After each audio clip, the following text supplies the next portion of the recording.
Deputy CM हर्ष संघवी ने सरसाना के exhibition centre में बिजनेस नेटवर्क इंटरनेशनल के 2 दिवसीय 10वें बिजनेस कॉन्क्लेव का उद्घाटन किया है।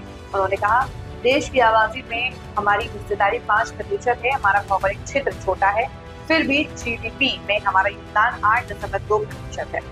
गुजरात मैन्युफैक्चरिंग और एक्सपोर्ट में पूरे देश में सबसे आगे है। गुजरात के बंदरगाहों से 40% कार्गो का आवागमन होता है। 18% મેન્યુફેક્ચરિંગ એ આપણી ગુજરાતની ધરતી પર થાય છે। આખા દેશમાંથી જે મેન્યુફેક્ચરિંગનો એક્સપોર્ટ છે એ દેશનું સંપૂર્ણ એક્સપોર્ટમાંથી 33% એક્સપોર્ટ એ આપણા ગુજરાતમાંથી થઈ રહ્યું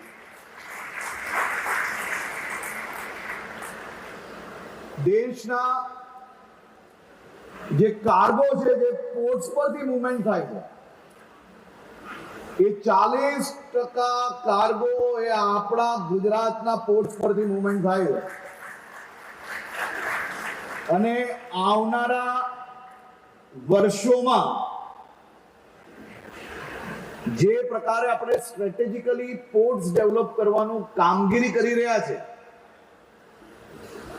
50% કાર્ગો એ ગુજરાતના પોર્ટ્સ પરથી મૂવમેન્ટ થાય તે પ્રકારનું પ્લાનિંગ આપણી ગુજરાત સરકાર દ્વારા કરવામાં આવી રહ્યું છે। અહીંયા બેઠેલા જેટલા લોકો એમએસએમઈ જોડે જોડાયેલા છે એને કદાચ આ અંદાજો નહીં હશે કે ગુજરાતના સ્ટ્રેટેજિકલી પ્લેસીસ પર આ પોર્ટ બનાવવાથી એમએસએમઈ સેક્ટરને કેટલો ફાયદો થાય। પોર્ટ્સ अलग अलग क्षेत्र में જ્યારે બનતા હોય છે